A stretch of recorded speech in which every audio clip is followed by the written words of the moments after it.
Hello and welcome to all our viewers in Nigeria and around the world to AM News on Global TV. We're live in the nation's capital, Abuja. I am Jumai Manson. Now the news in full. President Bola Tinubu has assured Nigerians that his administration will provide adequate funds to develop the education sector. Tinubu, who was represented by the Deputy Senate President, Senator Jibrin Barau, gave the assurance during the 8th convocation ceremony of Federal University Oye Ekiti, held in Oye Ekiti. He said his administration was determined to upgrade the standard of education in Nigeria to ensure that every indigent student in each state benefited from the student tertiary loan. He, however, sympathized with the families of two late traditional rulers killed by suspected kidnappers, assuring his administration would track, arrest, and persecute the perpetrators and eradicate kidnapping in the state. Following the tragic attacks resulting in the loss of over 200 lives across 3 local government areas in Plateau State, Bokos, Mangu, and Birnin Ladi, President Bola Tinubu has approved the immediate establishment of a military barracks. The barracks will be located in Miller Farm in Mbar district of Bokos local government area. President Tinubu directed General Christopher Musa and Chief of Defense Staff to coordinate the implementation of his initiative to address the security challenges facing the region. Former Governor of Plateau State, Joshua Dariye, had made efforts to facilitate the establishment of the barracks to halt the continuous attack that have resulted in loss of lives, widespread looting and destruction of property. President Bola Ahmed Tinubu has warned Nigerian universities against indiscriminate award of honorary doctorate degrees, saying that it is a sabotage which undermines the very core value of academic integrity and must be discontinued. Tinubu handed the warning at the combined convocation ceremonies for the 6th, 7th, and 8th graduates of the students of the Federal University of Lafia in Nasarawa State. The president, who was represented by the acting executive secretary of National Universities Commission, NUC, Chris Jabril Miyaki, explained that degrees were being awarded for candidates found worthy in character and learning, stating that the honorary degrees should be given to only deserving Nigerians who had contributed immensely to the growth of the society. Still on, President Bola Tinubu has directed the Nigerian Armed Forces to intensify its campaign against terrorists and kidnappers who are putting the nation on edge. He also warned against practices that undermine national interests, assuring servicemen and women of his administration's commitment to their well-being. The president emphasized the urgency to upskill the fight against insecurity, which he noted has robbed the nation of peace and progress. His comments followed heightened cases of terrorist attacks and kidnappings for ransom in various parts of the country, especially the Federal Capital Territory, Abuja, which has been a hotbed of kidnapping lately. President Bola Tinubu has directed Vice President Kashim Shettima to lead a presidential team to the finals of the AFCON of the nation's AFCON in Cote d'Ivoire. He has also directed maximum support, urged the Eagles to make Nigerians and Africans proud. Moving on now, Access Bank has confirmed the death of its Chief Executive Officer, Herbert Wigwe. Wigwe died in a helicopter crash on Friday with his wife, son, and a former group chairman of the Nigerian Exchange Group PLC, Abimbola Ogunbanjo. In a brief statement on its official social media pages, the bank said, in quote, "Today we bid farewell to a visionary leader, Herbert Wigwe, whose passion and unwavering commitment to excellence transformed Access into a global powerhouse. His legacy of excellence and compassion will continue to inspire us all." Unquote. The bank, in a statement today signed by the company's group secretary, Sunday Ikochi, had confirmed the unfortunate incident. President Bola Tinubu has described the death of the Chief Executive Officer of Access Holdings PLC, Herbert Wigwe, as an overwhelming tragedy that is shocking beyond comprehension. This came after the official confirmation of the helicopter crash that killed the former group chairman of the Nigerian Exchange Group PLC, Abimbola Ogunbanjo, along with members of the Wigwe family.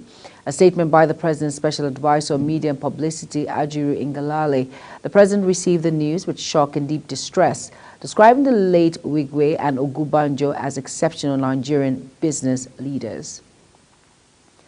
The House of Representatives has passed the Electoral Act 2022 Amendment Bill for second reading.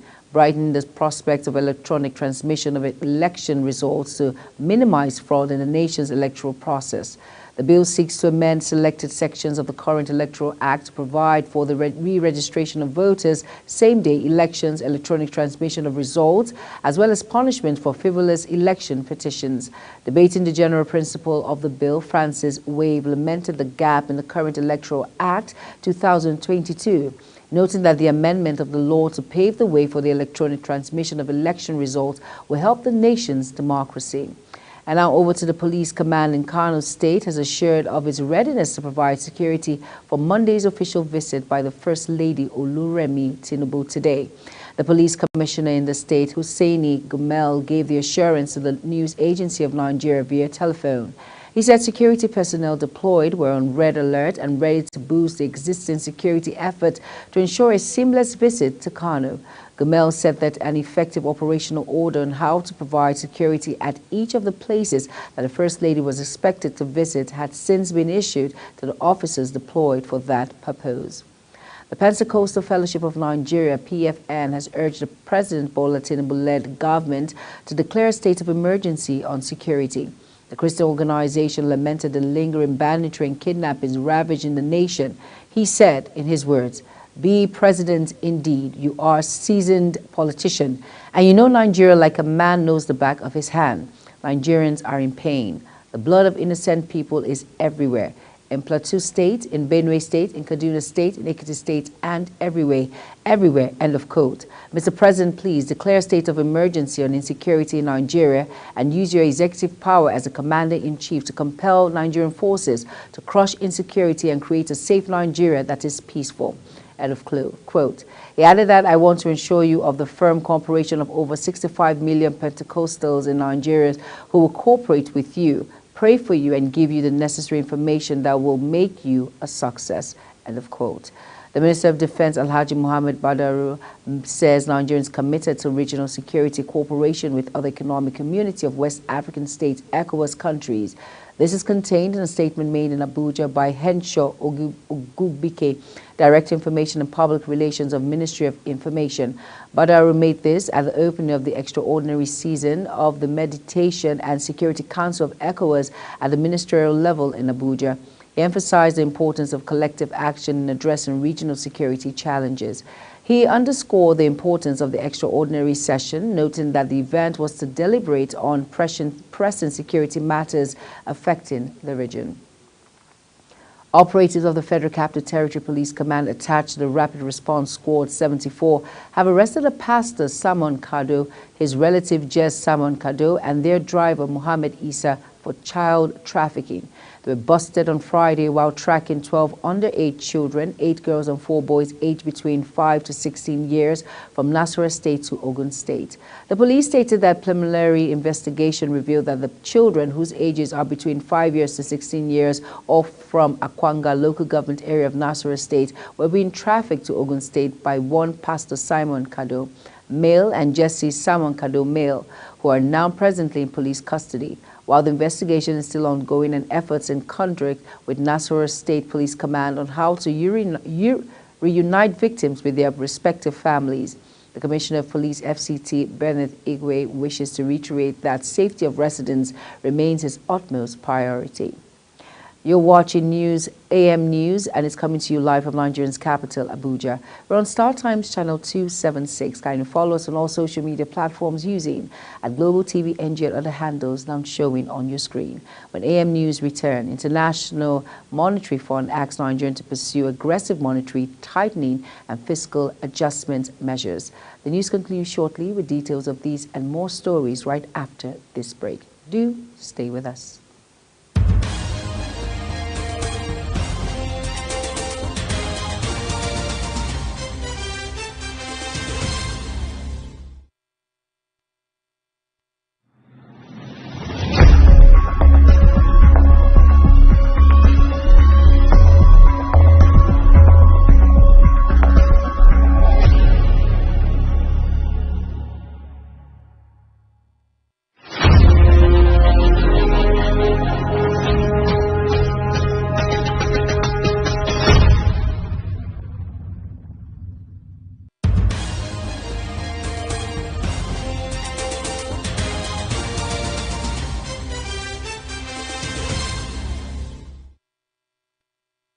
Welcome back, and if you're just tuning in, this is Global Television bringing you live broadcasts of AM News.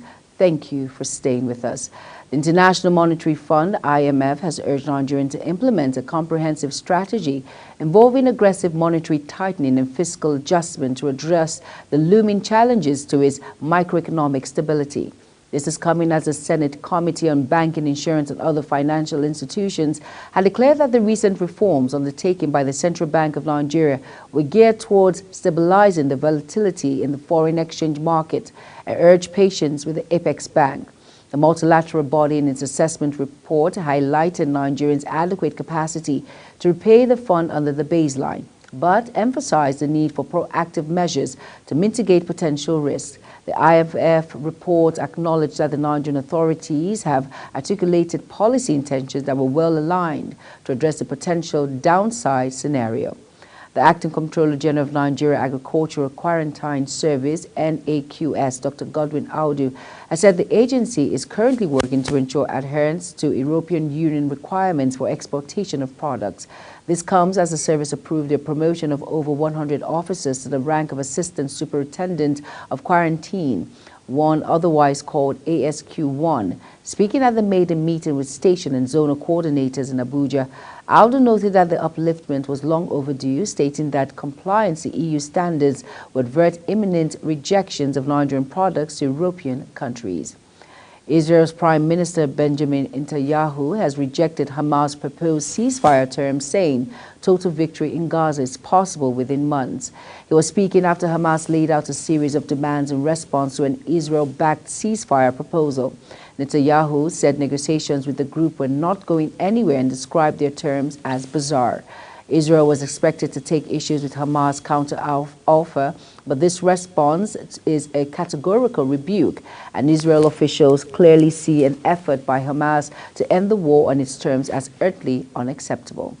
As the UN Secretary of State Anthony Blinken travels across the Middle East to broker a deal between Palestinians and Israelis with the help of the major players in the region, Palestinian envoy to Nigeria Abdullah bin Ali Shawis has accused the U.S. of double standards in its role as a mediator and pushed for a two-state solution. Speaking in Abuja, the ambassador also condemned Israel's continued seizure as Palestinian funds, an action he said has resulted in Palestinians' inability to pay salaries and cover costs associated with diplomatic operations.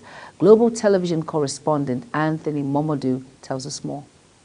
Despite effort made by Secretary Blinken across the Middle East in search of a peace deal to end the Hamas-Israel conflict, Ambassador Abdullah bin al-Shawesh says the United States is favoring the Israelis and in alignment with the Israelis. On the two-state solution, why the U.S. Secretary of State Antonio Blinken asked his department official to conduct a review and present political option regarding possible U.S. and international recognition of the Palestinian state after the war in Gaza.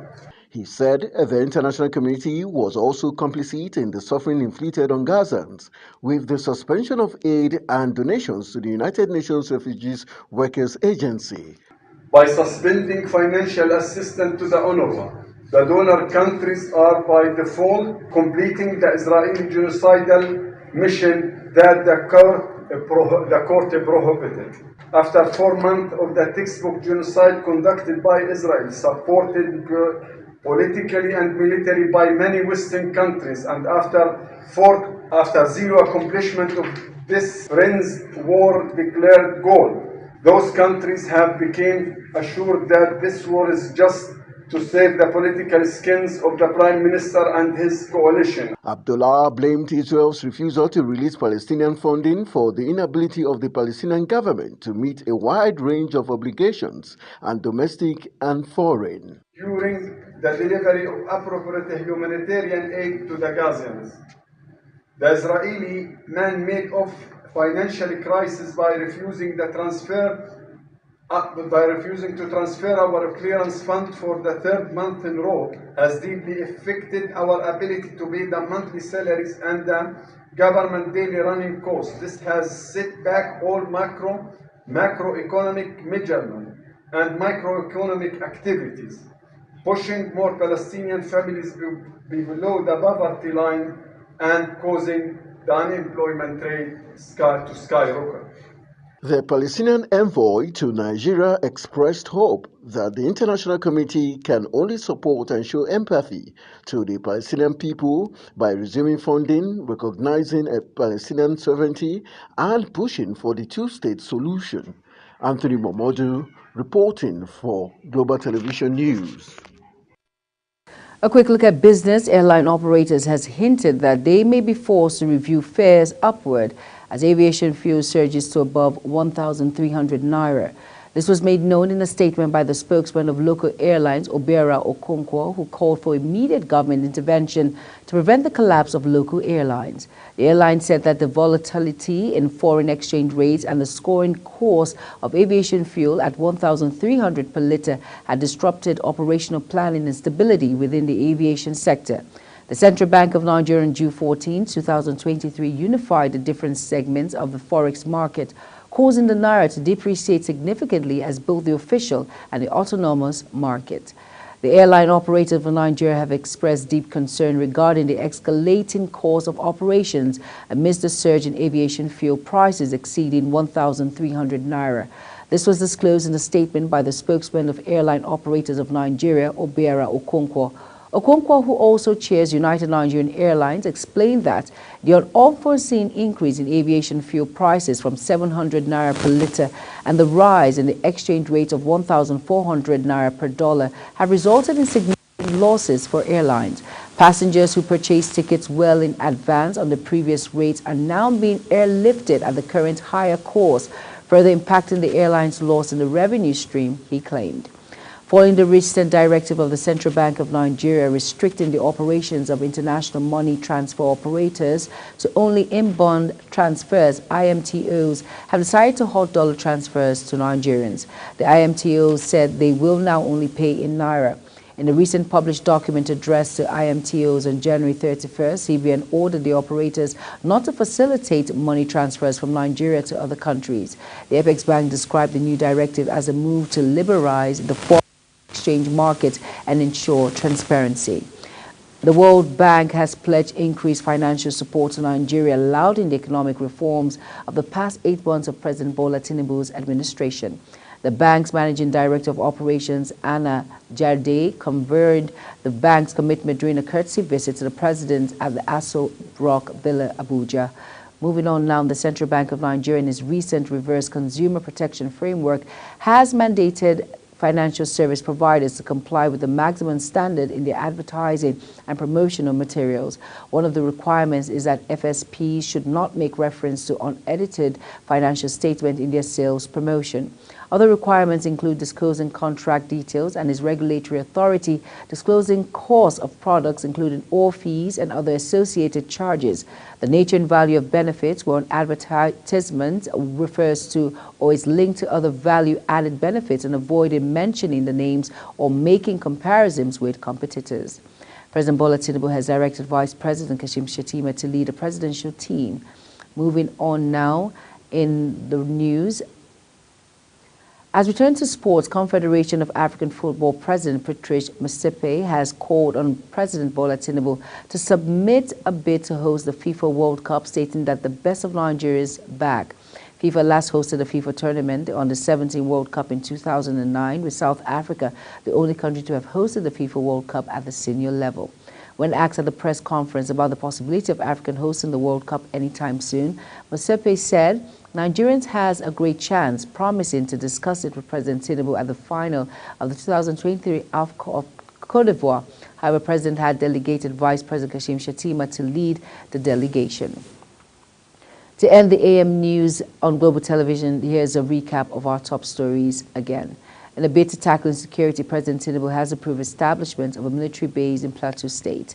And in business, the International Monetary Fund, IMF, has made a case for Nigeria to pursue aggressive monetary tightening and fiscal adjustment measures. And in sports, we told you Nigerian Super Eagles will lock horns. And that's it on AM News, and it came to you live from Nigeria's capital, Abuja. We are on Star Times channel 276. Kindly follow us across all social media platforms using at Global TV NG and other handles now showing on your screen. I am Jumai Manson. Thank you for watching. See you again. Good morning.